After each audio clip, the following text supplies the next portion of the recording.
Okay, so I want to start off by giving you a little bit of a snapshot as to where we were in our lives when we were recording these podcast episodes. So it was the start of the year. We were recording as much as we can before we got married at the start of March. So it will be a Sunday. We might record 1 or 2 episodes a day, and we were exhausted because we were planning a wedding. There was COVID restrictions coming out. We didn't even know if it was going to be able to go ahead. Everything was so intense. And so if you can see or sense that Todd is a bit tired in this episode, there's one point he just zones out and there's just me doing a bulk of the talking at the end. It's because at this time in our lives when we were recording these episodes, it was just a really crazy time because we wanted to get them all done before we went away on our honeymoon so we could come back and have like a really nice schedule of 1 a week with no interruptions. So I really have to thank Todd for being such a dedicated co-host despite his tiredness, especially on his weekends. So yeah, we have to cut him some slack this episode. But with that in mind, let's get into the episode. Hello and welcome to How to Conserve Conservationists, the podcast. I'm your host Jessie. I'm your co-host Todd. Yeah, and we're here together. About to bring you another episode of season 2, all about you. And this episode is episode 7, and it's all about battling stereotypes, which I don't think we've talked about much at all in the last podcast or the book. Maybe it may have come up a little bit, but I think this is something that it hasn't been much of a problem. Well, I feel like it's a background problem for most people. Yeah, something like you just deal with without it impacting your life too much. But these 2 blogs that I've pulled today by Maria and Nyla, they kind of show how stereotypes can impact your feelings of yourself in the industry, but also they have a lot deeper impacts as well for the environment and the social culture of the way the world works. So I have 2 very different examples today. The first one is by Maria, and she talks about the stereotype of being a VSCO girl. So she explains what a VSCO girl is in the paragraph. What is a VSCO girl? I'll read to you what she says. Maria says, I was at a dinner party the other night and I was asked in a group. Okay, Todd's going to read this paragraph. This is many words differently, but it still made sense. And I also have to point out that when Todd read his last paragraph, he did the exact same thing as well. He also said words that didn't exist. At a dinner party the other day, I was asked in front of a group what I was good at. That just triggers horror to me. What are you good at? That's Todd? Just not how I think about myself. That's not my method of operating. Todd does not like self-meta analysis in the slightest. He does everything to avoid it. I will happily talk for hours about what I'm bad at. I know. But not what I'm good at. He was at a training once and somebody asked him a question about himself and he just made up a lie to just get it over and done with, which I think is a bit weird. Anyway. At a dinner party the other day, I was asked in front of a group what I was good at. After a while, I said, well, I'm good at knowing a lot about sea turtles. People seemed interested and began asking me about... No, I said a word wrong. It's fine. People seemed interested and began asking me how many species there are. Have I ever seen one? What's my favorite thing about sea turtles? And then someone asked, well, are you one of those VSCO turtle girls? I said, what? Exactly like that.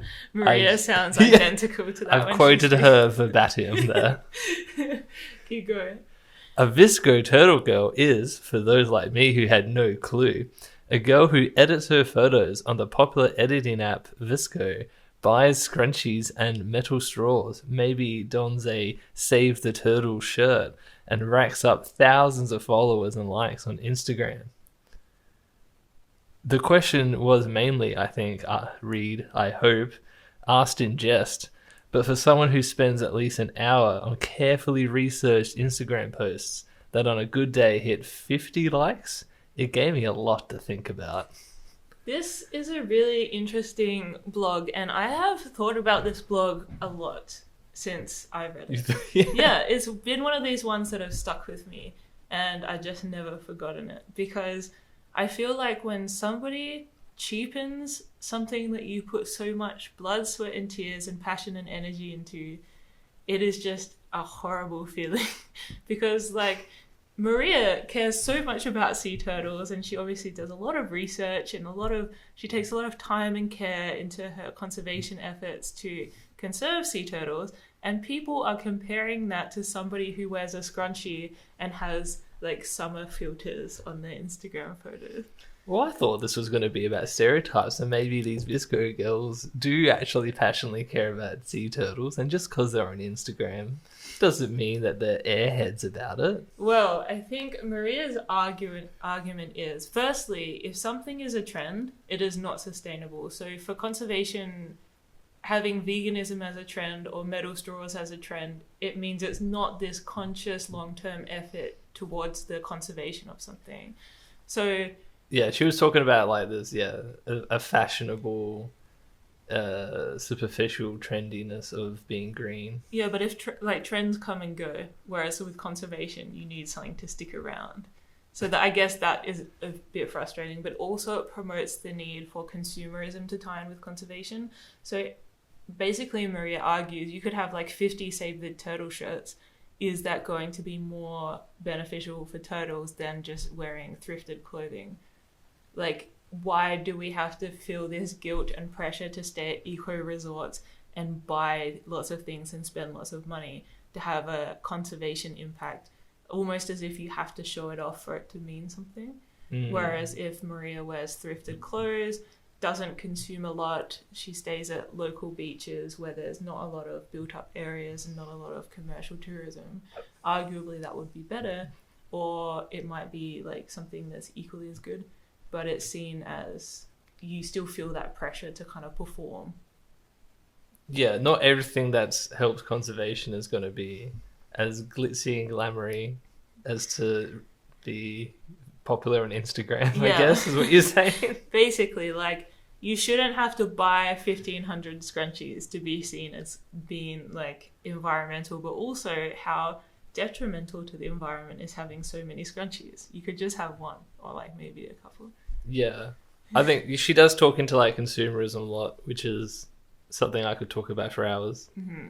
I guess, like it's the type of thing that annoys you is when you see Apple especially is a peak example of this, because in their marketing materials, they act like they're very green. Mm-hmm. They'll give you this, this feeling of it. But then they'll do something like, oh, the newest iPhone, it doesn't come with a charger because, we want to save waste. Everyone already has a charger. We'll just be, just go into landfill otherwise. Mm-hmm.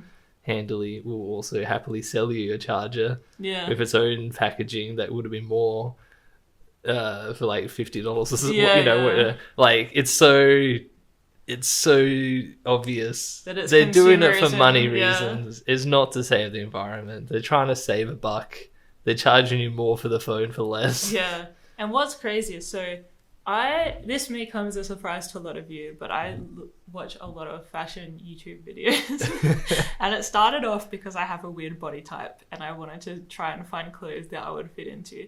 But then the same people who had like my kind of body type and were looking at clothes that fit them, they're also big into sustainability. So they do a lot of thrifting and buy from a lot of sustainable, sustainable shops. But like almost every single sustainable ethical shop has a scandal with it associated with race or with like exploiting workers, or so like just because they're using sustainable or recycled fabrics doesn't mean that they're like ethical to people.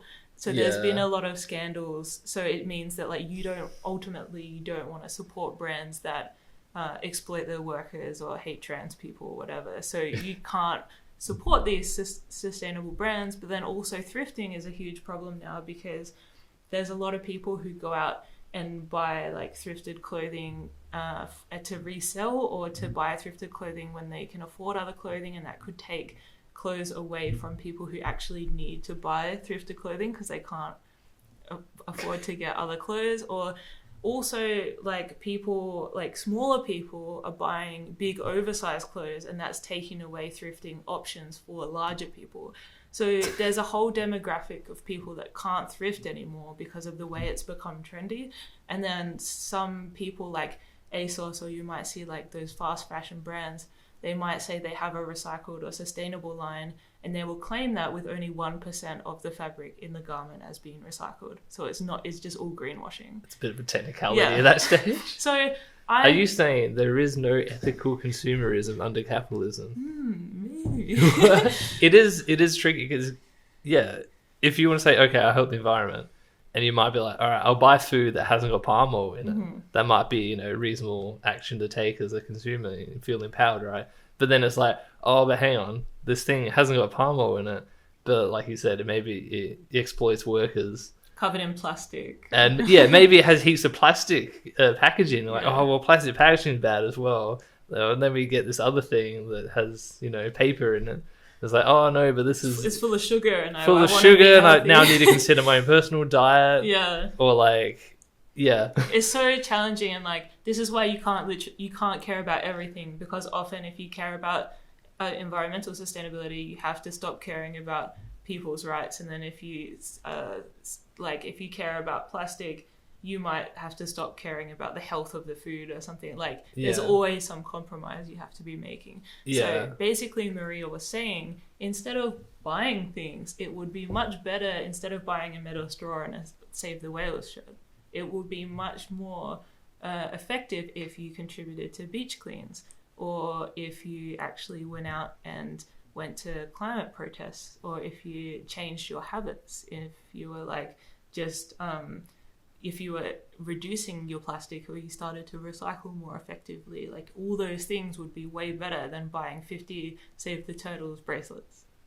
Yeah, I think it feels weird to like make a hierarchy of how good is your impact. Conservation. No, but like, basically, but like, there is a whole range of different things you can do. Behavior probably trumps consumerism in terms of impacts.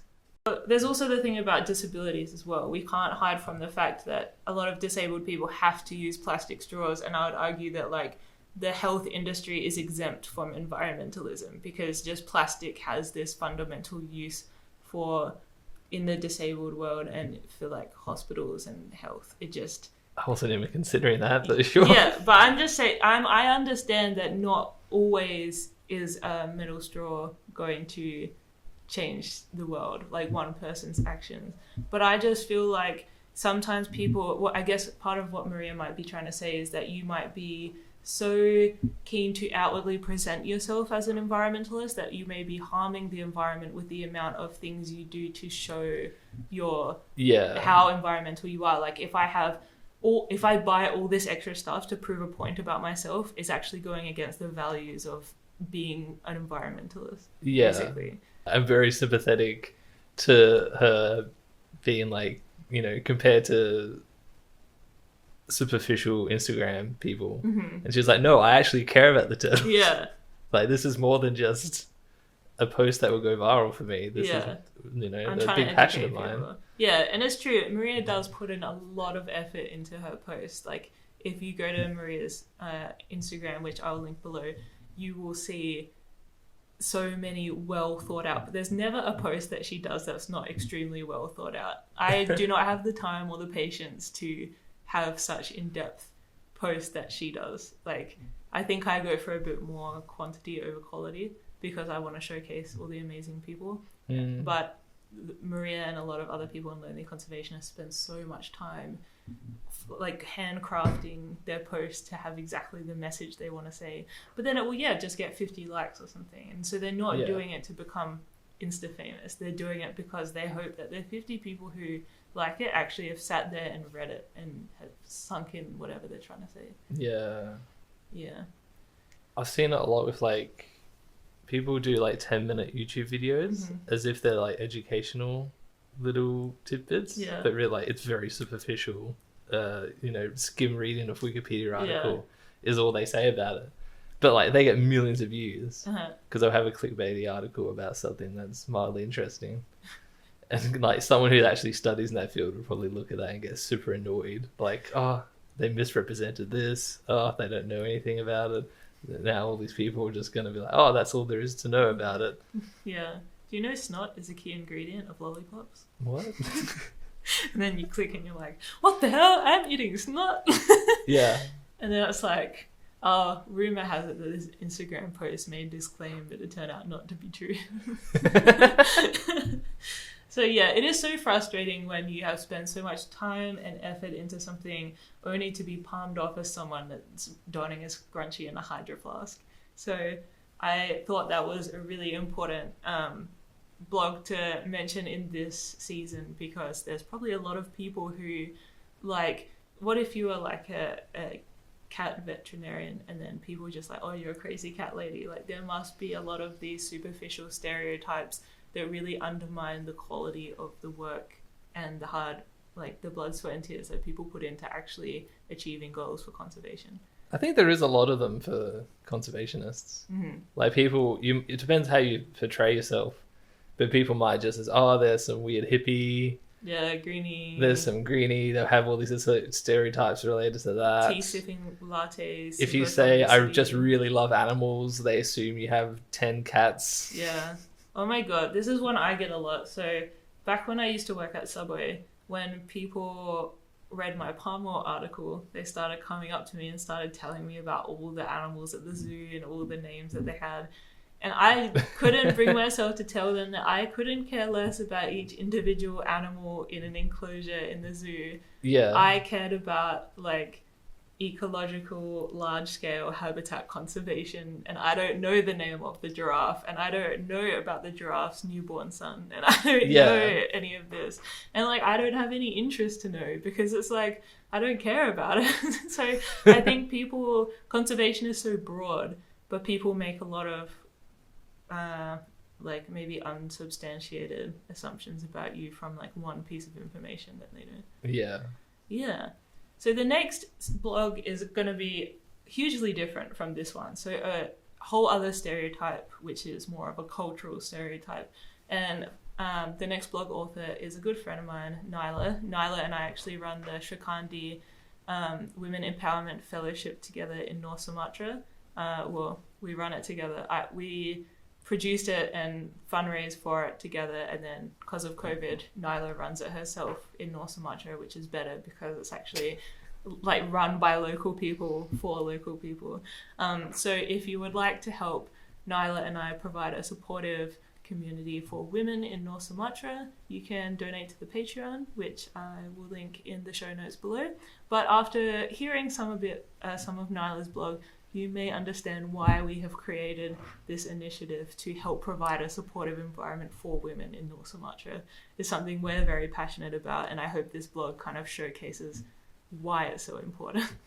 Yeah, she's had a rough time of it. Yeah, okay. So I'm going to read a lot of Nyla's blogs from her words, because I feel like it would be easy to be misconstrued if I try to summarize it or say it in my words, because I think a lot of the things she talks about are really hit hard, and I don't want to cheapen what she's saying in a stereotype podcast, because that would just be not what we're after.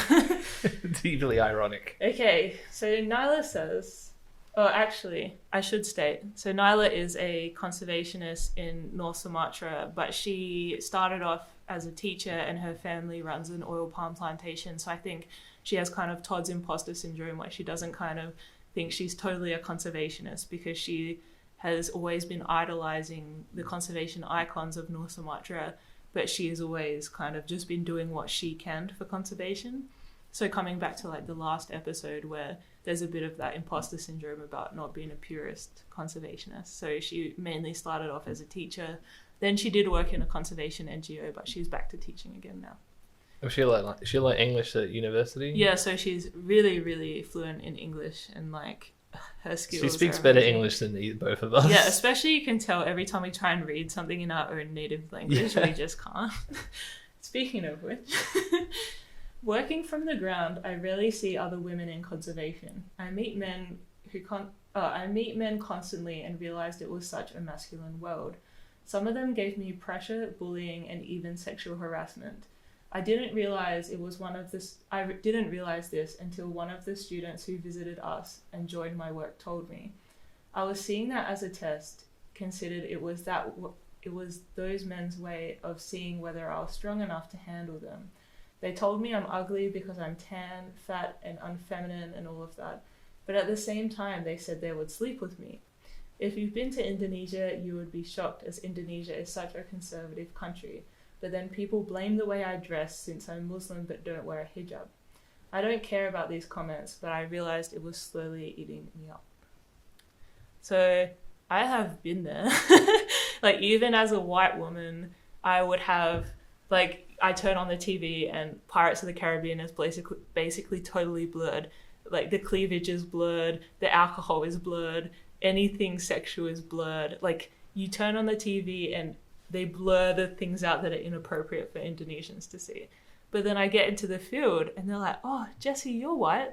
Tell me about sex. Nobody tells us about, like, tell us about, like, we need to learn from somebody. You were going through, like, there is a bit of a stereotype of they only see these, you know, sexy cleavage having women in, like, Western movies. Yeah. So they associate maybe white women with being a lot more free. They know, which is probably not too far from the truth. Yeah, they know that we don't have such strict, like, religious codes or moral or cultural codes over how we dress and what we do with our bodies. So when I was alone with the men, a lot of the time the first thing they would ask me is trying to find out as much information about sex as they could. Like, I don't want to name names, but somebody I know got married and he's like, oh, Jessie, like, how do I please my wife? Like, they never taught any of that stuff. So they weren't trying to be sleazebags to you. No, they're just being genuinely It was honest, curious. legitimate inquiry. So the dichotomy of being so conserved in Indonesian, having to cover up and you're not allowed to do anything and everything's restricted and everything's blurred in movies. You can't even look at people's cleavage just in everyday life. That dichotomy mixed with, like, you're tan, you're ugly or whatever, but I would still sleep with you. So you're like, they're sexualizing you, but also you're wrong. You're too masculine. You're wearing pants. You're out in the field. You're not married. You're not good enough. But also, I would still sleep with you in a heartbeat. Like, that dichotomy is challenging to understand. I think that's just some classic misogyny. Misogyny. Yeah, you can never win as a woman, but especially there. Like, one time I was so angry, I was sitting in the office and I just wrote a whole list of things that I was like, that I felt were hypocritical, and I was like feeling like victimized against. But it's just is really challenging, and Nyla talks a lot, and she's not shy about talking a lot about how being different and standing up for herself and doing what she wants to do has caused her a bit of trouble in kind of bucking those social norms of what's expected as a woman.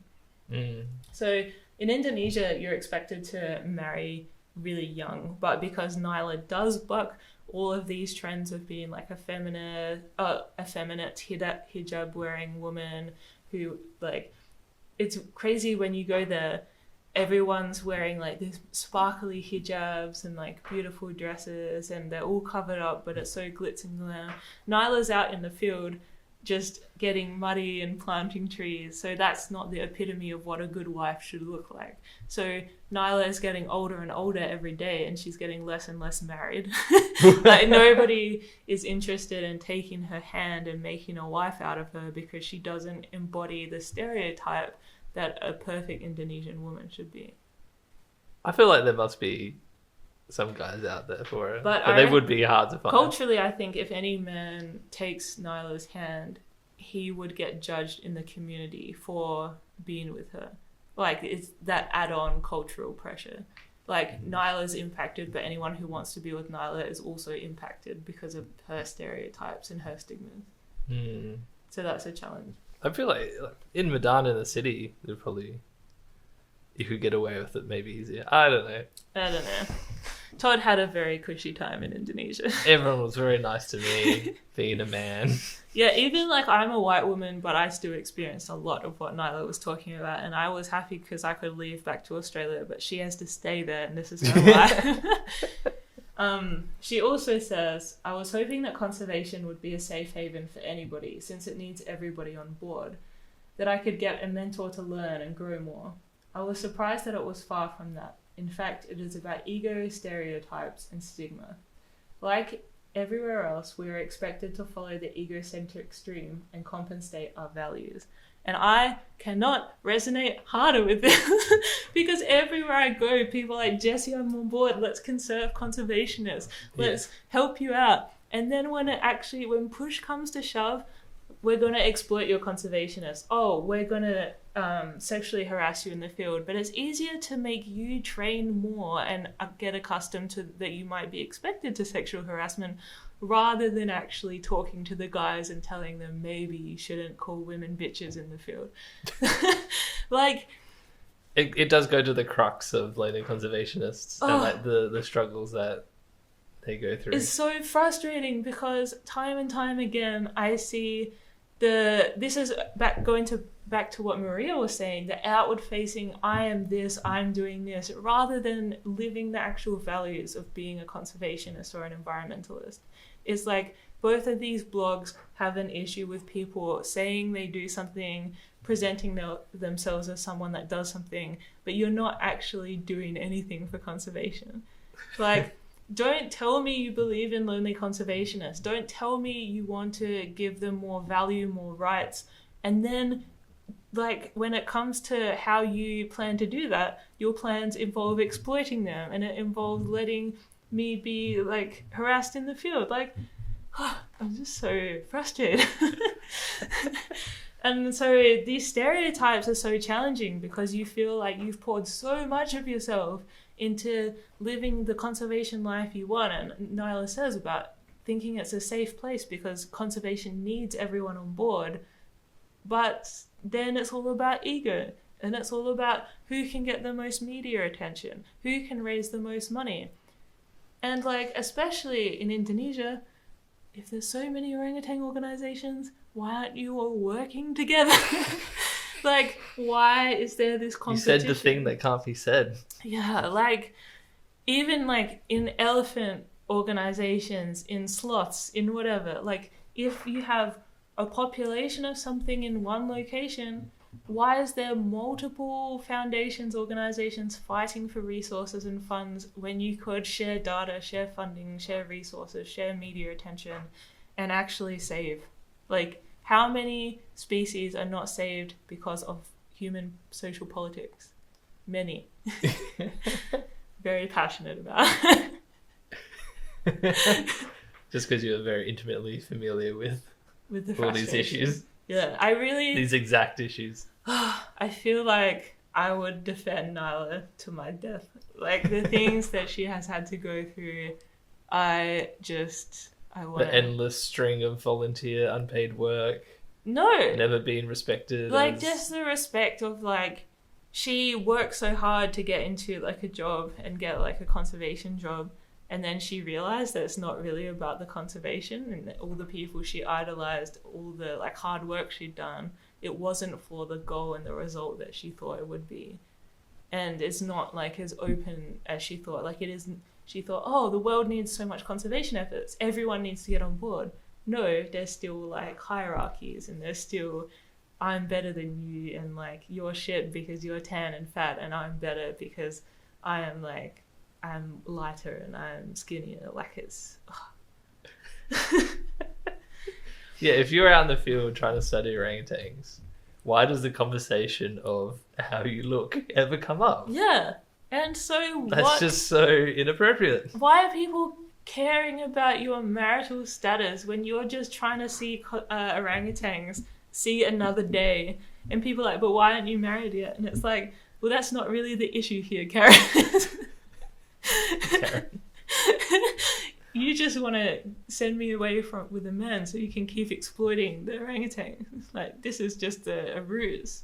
You whisk me away with some man, and then I won't notice all the bad stuff that's happening in the environment. So, Nyla goes on to say, as the political streams in Indonesia are now on the religious trend, that's how people present themselves. I am far from that. I am not religious. In fact, I am a rebel who refuses to wear hijab.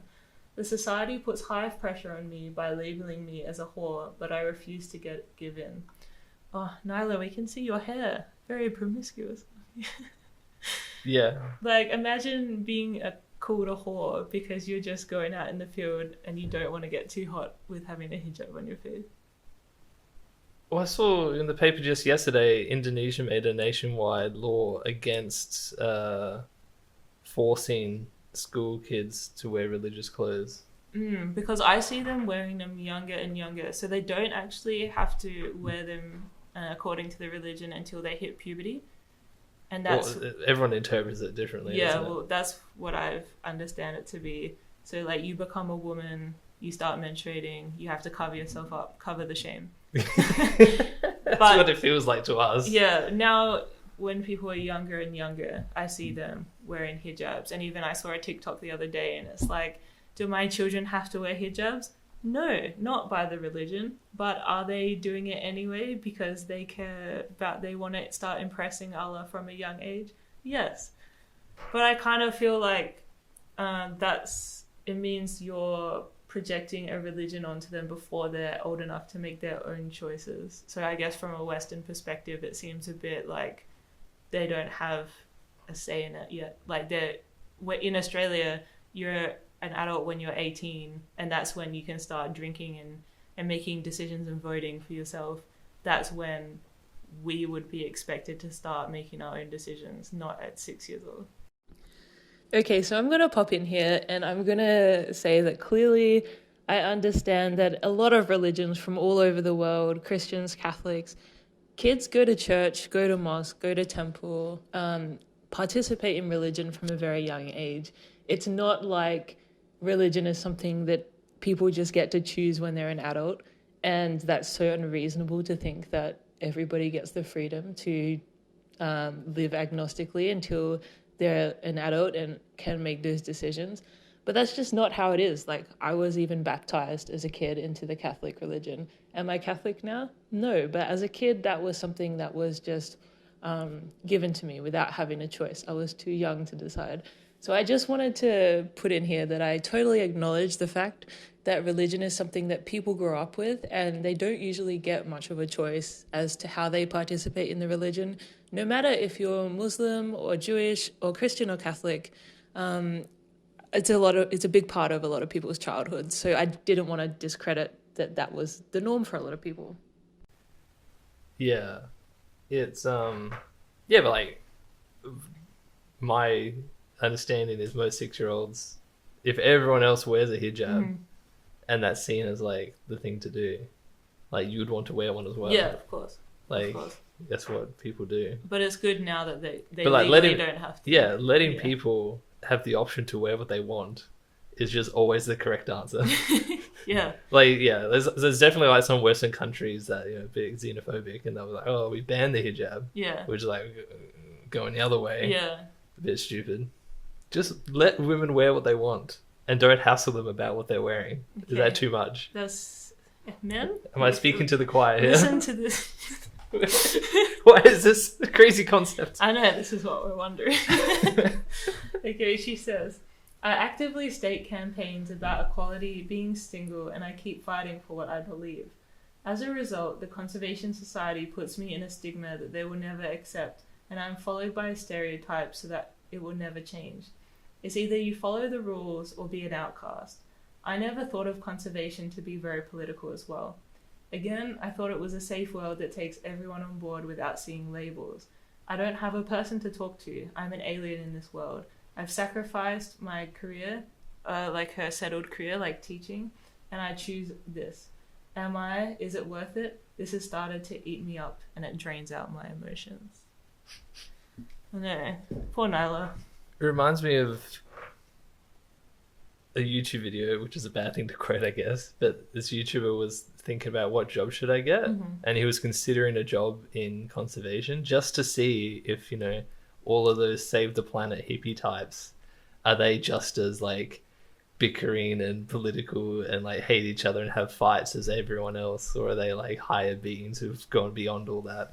And inevitably they are just normal people who have the same issues as everyone else. It's just so unfortunate though, if you have this perception that conservationists are above it all, and you think you're getting into this oasis of sharing and caring, and then it hits you that they're even more political than everyone else. And I don't know if it's because like there's more... like social politics, Yeah. I guess is what we mean. There's like more at stake, and there's more on the line, and there's less resources, so there's like a lot more pressure forcing people's hands. It is a bit more push comes to shove. Yeah. Than like your local knitting group. I don't know. I'm trying to picture now. There's probably bickering knitters out there. Yeah. We knew someone that was like heavily into recreational Quidditch. Oh yeah. Which I picture as like just the most lovable nerds ever. And apparently it was filled with drama and people having fights with each other and just constant issues. Filled with drama. Any place where you get a group of people together, it's going to be drama. I think that's the thing, right? People love drama. That's why reality shows are a thing. So yeah, the fact that there's a reality show about every single industry and workplace. Yeah, goes to show there's drama everywhere. But I hope Nyla's blog kind of highlights why we have created this Shikandi Women Empowerment Program, because we want to give women a safe space to talk about conservation together in a world where they feel so alienated. So last year, I was set up on a meeting with someone who's also from Indonesia, and she had a similar problem to Nyla. She didn't know anyone who could talk to her about conservation. She wanted to start up a conservation initiative, but she couldn't even talk to people about it. She couldn't even talk to her friends and family because they just wouldn't understand. They're like, why are you caring about this when you have to get married and have all these wifely duties? So I ended up introducing her to Nyla, and then Nyla messaged me the other day and she was like, thank you for introducing me. Like, it's so amazing to finally have someone that's as passionate as me and we can talk to. And that's so important because Nyla is a conservationist, and for all her time in conservation, she hasn't been able to have these conversations and safe relationships with anyone despite being in the industry, which is really crazy.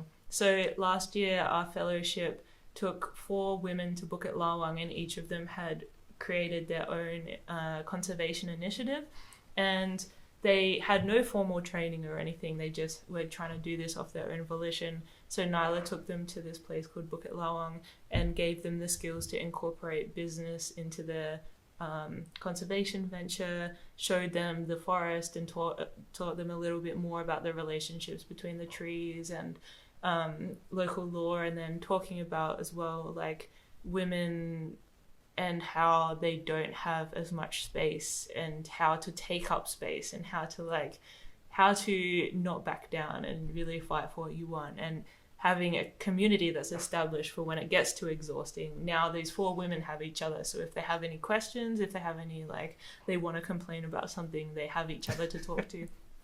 So last year we were only able to raise enough to send 4 girls and Nyla with all their food, accommodation, everything paid for, but also we got a sponsorship from Kathmandu to give them some field gear as well. So hats, drink bottles, field pants, long shirts, mosquito nets, that kind of stuff. So with the Patreon donations from last year, we had some other projects as well, so we had to divide the money and we could only send 4, but I'd love to send more than 4 girls this year. So if you would like to donate to our Women Empowerment Project, please head over to our Patreon page and you can donate for as little as $1 a month. Doesn't take much, but it really, really helps out these women. Yeah. Yeah, that's all you have to say. I zoned out when you went on your little marketing spiel about it. Well, I've heard it a few times, sorry.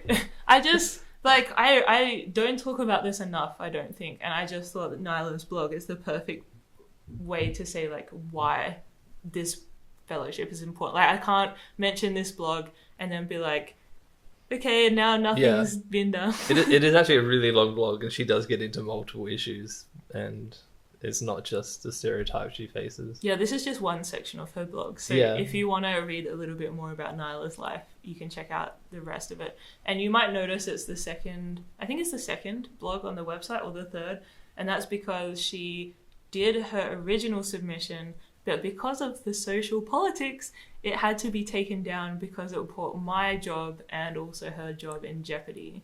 So this is a sequel blog. It's like a renewed blog. So it does get a bit confusing in the middle where she describes her path through different NGOs and the trouble she had at each, but she has to refer to all of them as a NGO. Yeah. So it's actually hard to like follow along reading what exactly was going on. So she did say things more explicitly the first time, but unfortunately it was a bit risky due to all the social politics. So I think Nyla's blog has somewhat got lost along the lines because it was really popular in the beginning, but then it had to be taken down and privated, and then now it got we replaced it with this new blog, but because it was back at the start of Lonely Conservationist, I don't think it got the shining moment that it deserved. Yeah. So yeah, go have a read of Nyla's blog if you want to learn more about what it's like to be a woman battling stereotypes in Indonesia. And the weird world of Sumatran orangutan politics. Charity politics. Yeah. It is. I think each organization like has things to say about the other organizations, and I think they would all recognize that like none of them are doing things perfectly. Yeah. Oh, I don't know. Some of them might say they're perfect, but she mentions like, the obvious answer then is, just make your own, where you can do everything the way you think it should be done. But like, that's just adding to the problem of there being multiple organizations trying to achieve the same thing, all slightly differently. Well, maybe that's how it will happen. Maybe there was one that was trying to save the orangutans and it was doing things like not in a way that other people agreed with. So they're like, I'm going to save the orangutans, but I'm going to do it in my way and it's going to be better. And then there's a third person that doesn't believe in any of their ways and it's like, I'm going to start a new organization. Both of these idiots, I'm going to do it my own way, and now... Yeah. So I don't know how it stems or what the origin stories of them are like, but it's just challenging because I think people from the outside are like... Yeah, and then you're some outsider, and you come in, you're like, I help orangutans, or you just stepped into this, this web of chaos. Yeah, so it must be interesting because when you're an outsider, I just hear people being like, oh my god, you sent me the orangutans, it's so amazing, and it's like, oh no, it's so exhausting. It's not what people expect, and I think that's the whole point of Lonely Conservationists, is to talk about what's actually happening so that like everyday people can kind of understand that it's not as cookie cutter perfect as organizations, NGOs make it out to be. I think it's very good, but you can understand organizations seeing this as bad publicity that might like lower donations and grants. Yeah. Well, I think because like they're all doing really great work and they deserve and need money, but like you can understand people like, they're not absolute angels, they are human beings with flaws. I'm not going to give them money then. Yeah, well, I'm not going to go into it. This stuff sometimes you're like, why are they getting money? But like, this is what I didn't say that in direct relation to any NGO in particular, but some stories I've heard, it's like some people are doing more detriment than good, and you think like, some people might be paying money to like kill species accidentally. Anyway, I won't go into. This is not like tabloid magazine podcast, but come have a chat if you want to get into the industry, or like talk to Nyla as well because she knows the download. She knows, but she's also really busy, and I think a lot of people try and get in contact with her. So I think be mindful of Nyla's commitments. She might be out in the forest with no reception for weeks. She's teaching at the moment, but as well, if you look on her Instagram, she's teaching, but she also, like when it was flooding, there's huge floods in Indonesia, she was rallying food and distributing food and helping people throughout all the time there was floods. In the start of COVID, she was out helping people on the streets. Nyla is constantly doing things for other people. Yet, this is another stereotype she faces. A lot of people think that she's only doing it to show other people up. And this really reminds me of this. I saw an article the other day. This is so dumb. You know how you see those dumb Google articles, but you just click it just because? Yeah. So there was this woman who packed like a really healthy, nice lunch for her son, and it was like little cheese cubes and dill pickles because he's always so hungry as a grown boy in school, but she doesn't want to give him packaged food, so she gives him like a lot of like cheese and crackers and tomato, like I don't know, like kind of like a cheese board, but in a, what are they called? Lunchbox. So because he had so much food, he started sharing it at lunch and stuff with his friends. And he's like, oh yeah, you can have a pickle. Yeah, you can have a slice of cheese. Yeah. Then she came to pick her son up from school, the mum, and another mum were like, oh, are you so-and-so's mum? She's like, yeah. How dare you? How dare you think you're better than all the other mums and that you are going to pack your son this lunch that will show all of us up and rub our faces in it, that you can afford this food. And she took offense to the quality of this other like, not all mums can lunch. do this. Like, we can't afford all this nice food. And she's like, look, I just want to... Oh, no, the other mum was like, just chuck in a packet of chips or something, and her mum's like, I want to feed my children healthy, nourishing food, and I'm not a bad mum for I'm not going to give them a packet of chips just because it will make you feel better.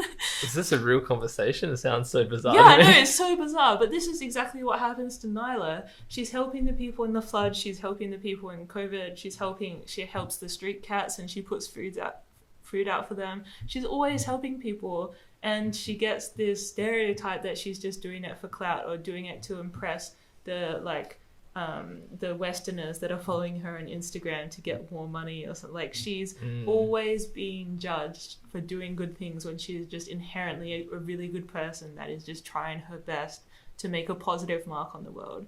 And that is when stereotypes are really damaging, because she now is like suffering with mental health issues because she has been pushed to her limits through her conservation journey and just battling, putting blood, sweat and tears into being the best and to doing what she thinks will make the planet better, but she keeps having to battle people and battle the perceptions of her from her family, from her culture, from her job. And it's just exhausting, and nobody needs that. So what can we do to help people battling stereotypes in conservation? Take it away. I mean, you want me to solve this problem? I want you to solve this problem. What would you do to help Maria? What would you do to help Nyla? What could change? Well, I mean, the world can change and be a better place for him. Yeah, but what if you're is the real solution? I guess the only other thing you can do is like take the lead. Mm-hmm. So instead of Maria saying I like turtles, like get ahead of the assumptions and explain I've done this for turtles. I've studied them for this. I do research on this forum, and people will not assume that they're a VSCO Instagram. I don't know. Girl. They might. Yeah, but like they're an idiot if they do that. This is what I heard the other day, and I don't know if there's any truth to it. It was like, if somebody calls me short, I won't pay any attention. I'll laugh in their face because I'm 6 foot. But if somebody says, "Oh, Jessie, you're so sloppy with your work," and I take it to heart, it must mean that I am kind of sloppy at my work, or that I have that perception of myself because I wouldn't give it the time of day unless it was true. Like, kind of like them calling me short thing. So I don't know how much we get defensive over these stereotypes because we are so afraid that we are just fitting in with them, and that we get so defensive because it like there's a possibility that like we could be falling into that. Or if it's like we just are so exhausted of having to defend ourselves all the time. Like I know I'm not sure. I reckon it's the latter. Like, and people are they hear it way too much. Yeah, like if enough people call me short and I will slap you over the face. It's like, clearly that is not That's what I mean. You're not bothered being called a short ass. Yeah. Because no one calls you that because you're tall. Yeah. So you don't get it. So once in your lifetime, someone will be like, "Oh, Jessie, yeah, she's a short ass." You'll not take it seriously. And like you said, it won't affect you. But, if there's a negative stereotype, as untrue as it is, but if you hear it a lot, it will freaking grind you down. Actually, this is an example. When I went to Madagascar, basically everyone there was English. And they were saying that I said everything wrong. Because I say data, I don't say data. And I say yogurt, I don't say yogurt. I say you speak Australian English because you're Australian. Like water bottle with the T's and D's. And they would pay me out about it so much. But then when I was convinced that I was talking wrong. Like, I basically, for like months and months, they would pay me out about the way I spoke. And I was like, am I speaking wrong? Have I learned the English language wrong my whole life? But then Tristan, my friend, who's from Canberra, rocks up in Madagascar and he speaks like me. And I was like, thank God, like, I am not speaking wrong. It is just the Australian way of speaking. But it's kind of like the short thing where, like, I spoke how I was brought up to speak in Australia and a bunch of English people were telling me I was speaking wrong. And I almost believed it because they told me so many times. From their point of view, you were speaking wrong, though. It was so bad because I would get on Skype to my family and they would pay me out for sounding too English, and the English people would pay me out for sounding too Australian because I had like adopted some English mannerism from the bullying or something. I don't know. You couldn't win with anyone then. Yeah. So I think the main thing is, if you're in Maria's life, if you're in Nyla's life, like if you have someone that is battling these stereotypes, I think the main thing to do is not accuse anyone of falling into a stereotype. Like if you know VSCO girls exist and someone at a dinner party is like, oh, I love sea turtles, know that you could be really harming someone or like causing offense by even joking about it. And I don't want to say like, oh, we're too sensitive, we can't joke anymore, but just say that's the 5th time of the day that somebody's heard something, or like they've heard it 3 times that week and it's starting to like actually make them concerned about whether they have, like, they're really impacting sea turtle conservation or if it's just for show. Yeah. Like, I think we need to start thinking about how we speak to conservationists. Going back to the first episode of the last season of the podcast where it's like, how do we talk to conservationists? And there's a lot of things I say in that episode that people have just said to me over and over again that I just want to punch them in the face for. Because, like, for them it's just an offhanded comment. But for me, it's something that, like, makes me really psychoanalyze my whole life. Like, when I'm out birding and there's a kookaburra and I'm trying to take a photo of it, and then some old man walks up to me and is like, he's laughing at you, and then it scares it off. Like, did you really need to, like, if you see that I'm trying to take a photo of a bird and you know that birds fly away, did you really need to ruin my concentration and scare the bird with your quip and your weird comment? Is that really worth it? Rather and like ruining my whole shot. Like, I think to that guy it was nothing, right? There's kookaburras everywhere. He didn't think twice. He was just being a funny old man in inverted commas. He thought he was adding some humor to the day. Yeah. But he ruined my life. And okay. like, this is just going to be a rant about birds, but this same thing happened when I had been trying to take a photo of a mistletoe bird for years, and I finally got one lined up in the shot, and this woman yells at me, "Oi, there's snakes in there, get out, like, did you know there's snakes?" And of course I've been waiting years to get this shot. I finally had it lined up. I didn't even flinch. I didn't care she was yelling at me. Then finally I couldn't ignore her. She kept yelling, and I turned around. I was like, yes, I'm an ecologist, I know there's wildlife in the wild. Yes, I'm Australian, I'm aware the snakes exist. Yeah. And then by the time I turned around, it was gone, and I felt like punching her again because I had been waiting years to get that shot, and it was in the frame, and she scared it off, and she ruined everything. Like, that's what the stereotypes are like. Like, you think you're just helping someone or making a joke or like just saying something that you haven't even really thought of. Or this woman obviously had good intention. She didn't want me to get bitten by a snake. But you're not considering the... I don't know if she was making a stereotypical judgment about you. She was legitimately telling you about snakes. But you're not... Like, you don't consider that I could be an ecologist. Like, I have a wildlife... I have a camera. I'm looking at wildlife. I obviously know about birds, which means, like, hopefully I know about snakes. But, like, maybe that's the same with, like, Maria. It's like, by calling her a VSCO girl, you're instantly undermining her knowledge and judgment of the environment, or, like, instantly undermining her expertise.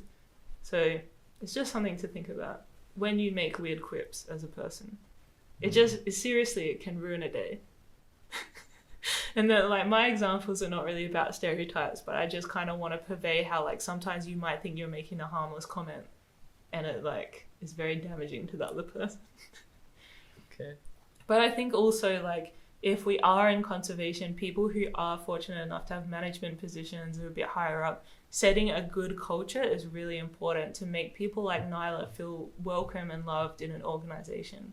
If your organization is very egocentric and political, how is that making the baseline employees feel? Because I know a lot of employees have left organizations like that because of the way they've been treated. And I know there's nothing like personally we can do about this cultural stereotypes of Indonesia and many other countries, but there is definitely something individuals can do about the culture within organizations. And this is not just in Indonesia, like anywhere in the world. Because you can speak for how culture has changed your work ethic recently. Can I? Well, Todd, everyone knows on this podcast that like Todd used to have a job where we used to say like the people were not really that switched on and like socially minded, and I don't know, they're a bit conservative. But now Todd's in a job where, since the culture has changed and it's a much better environment, his quality, like he's at work before everyone else when he used to be the last person to work. He's like, I wake up with purpose. Yeah, now. he wakes up with purpose. He enjoys the work that he's doing. Like culture in the workplace can have such a huge impact on the quality of work and the happiness of your staff. Yeah, it is really hard to actively make it better though. Well, because it's such little things add up to it. Your work at the moment is so value orientated. Like, did you read the value statement? Did you watch our video on the values? And then Todd notices as he continues to work there, the things that the company does strictly adhere to the values and always come back to the values of the workplace. Yeah. So that's so important, and that's what I try to do at Lonely Conservationist as well, is every time I do something, I'm like, what value is this adhering to? Like, what mission, what do I want Lonely Conservationists to be and to achieve and to stand for? And does each individual task that I do like have some relation to these values? That's an easy thing to do. Well, it's not. It's actually like, it's easy to get carried away with things, but like taking the time and effort to tie it back to values is something tangible you can do. Yeah. Yeah. We noticed also in the podcast a lot of the time Todd will say yeah, and then I'll say yeah. And then the conversation is dead. Because he acknowledges that we can't just nod at each other or use non-verbal language, so we just say yeah a lot. So if that's bothered you, or now you are aware of it, well, now it's going to, and it continues to bother you, then just know it's bothering us as well.